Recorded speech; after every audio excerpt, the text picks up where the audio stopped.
Welcome to the Bodhi Academy. My name is Shrutika and let us study a new chapter today.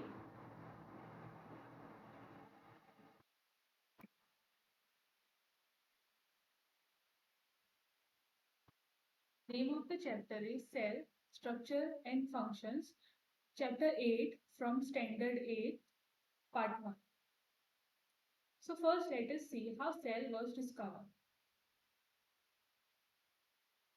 So cell was discovered by a scientist called Robert Hooke in 1665. So how he discovered the cell? So the scientist observed a slice of cork under a simple magnifying device. That is, the scientist Robert Hooke discovered cell from the cork cells. That is cork, the wood part which is used to seal the wine bottles. That is a cork. So this cork he used to discover the cell. So what he did with cork is he took the cork and he took thin slice of the cork and then he observed it under microscope. So when he observed this cork slice under microscope, what he observed was he saw small compartment like this. So when he observed the cork slice under microscope, what he could observe was small compartment like honeycomb of cell of uh, some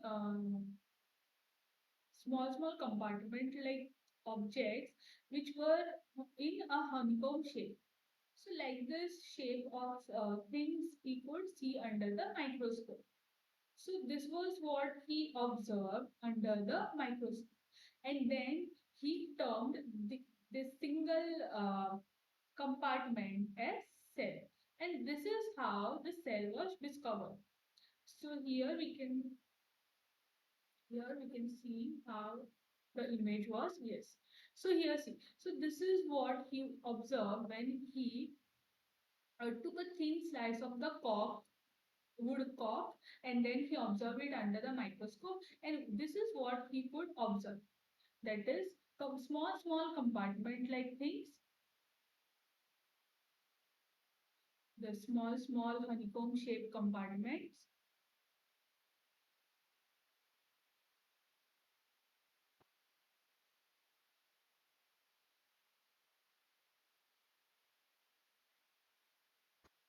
small honeycomb like compartments, and then later he termed them as cells. So these are this the small compartment here, all the small compartments were termed as cell by the scientist Robert Hooke. By the scientist Robert Hooke.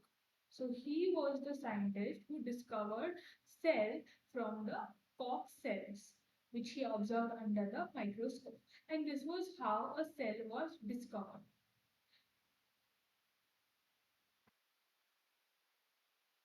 So this was how cell was discovered by the scientist Robert Hooke. Now let us see what is the meaning of a cell or what is a cell. So a cell is basically called as the structural and functional unit of life. And the structure of cell is somewhat like this.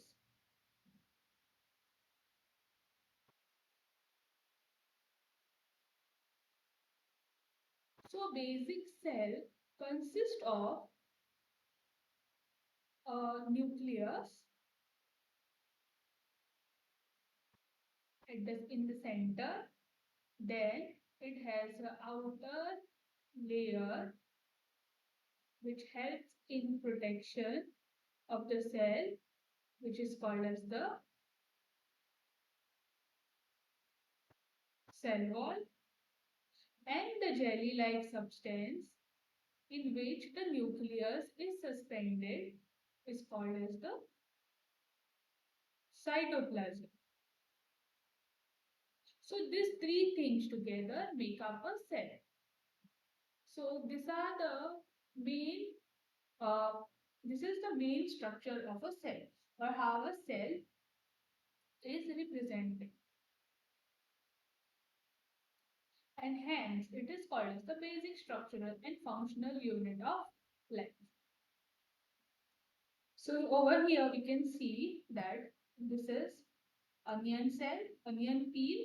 Under a microscope, it resembles the brick wall. This is the brick wall, and this onion cell resembles the brick wall. When we take a peel of onion and observe it under microscope, what we can see is a structure like this. This onion peel is made up of many small cells. So here each compartment represents a single cell. So it is made up of cell wall, the middle part of the cytoplasm,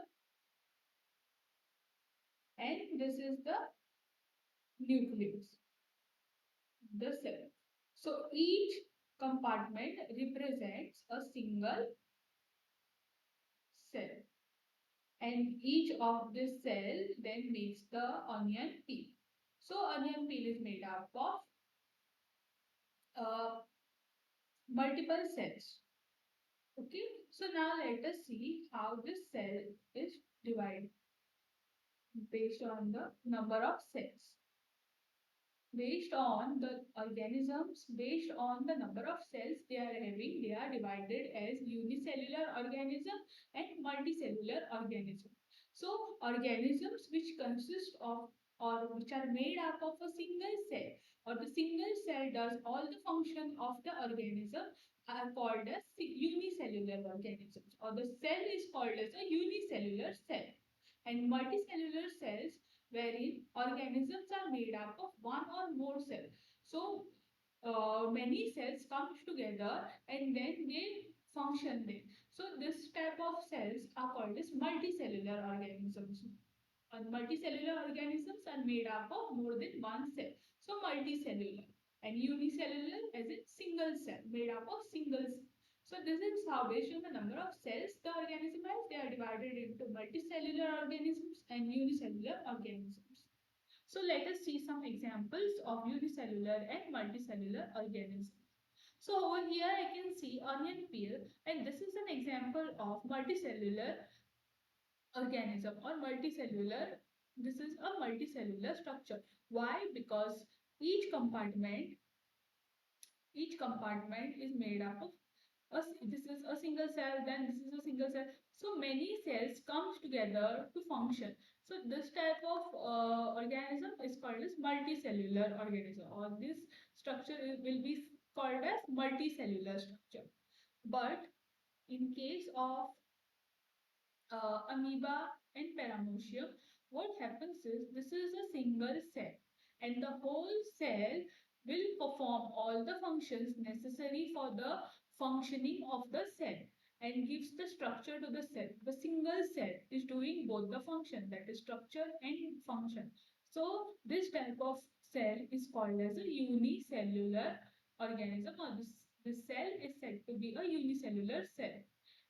Also in paramecium. Paramecium is also example of unicellular organism, because over here this is a single cell which is performing the structural and functional part in the organism. So that is the reason why it is called as unicellular organism.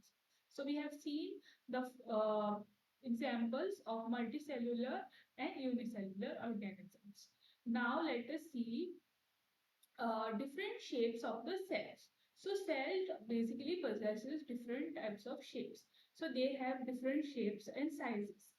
Over here we can see some examples, that is spherical red blood cells. So red blood cells are basically spherical in shape. So I can say that it has spherical shape. Over here this is a spindle shaped muscle fiber. So this has a spindle shape. So this is another type of shape and size of the cell. This is a nerve cell. Over here it is elongated or branched. See, this it is elongated, or also it is branched. So this is a long branch nerve cell. So cells also have different sizes and shapes. Also, we can see that white blood cells are also spherical in shape like this. So, and they are smaller. So there are different cells will have different shapes and sizes. Now let us see why a cell is called the basic structural and functional unit of life. Why it is called as the basic structural and functional unit of life. So we will take over here example of onion cell. So onion is made from a proper cell. Okay, this is an individual onion cell. This cell will come together and will form a multicellular onion peel. Yes, and this group of cell is called as a tissue. So I can say that this is a group of cell.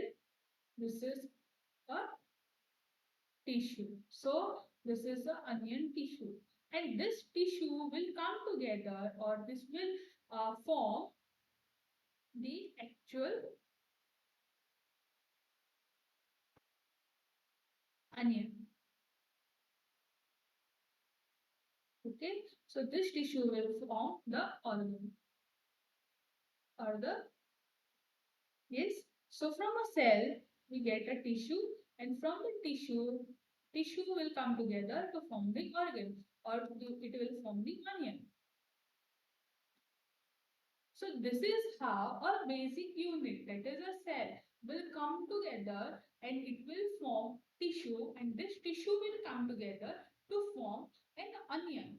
So this is the reason why cell is called a basic structural and functional unit of life, because a small single cell will perform all the basic structure, all the basic functions which will be required for the development of the cell, and it will form the organ. Also, this can a second example can be in human beings also. Same way, there are there are different types of human cells which will come together to form different types of tissues, and these tissues will come together to form different organs in our body. The all the organs in our body will form the organ system, and this organ system will function to give for our basic this will this all this organ system will function to perform all the necessary work that we do. So this is how a single cell will give the structure and the functional uh, structural and the functional importance to our uh, they will help in performing the important functions, and this is why a cell is said to be the structural and the functional unit of life. So in our today's class we have learned about uh, discovery of the cell, then the structure of the cell, then unicellular multicellular organism, and why a cell is said to be the structural and functional unit of life. So thank you for watching today's video. Please don't forget to like, comment, share and subscribe.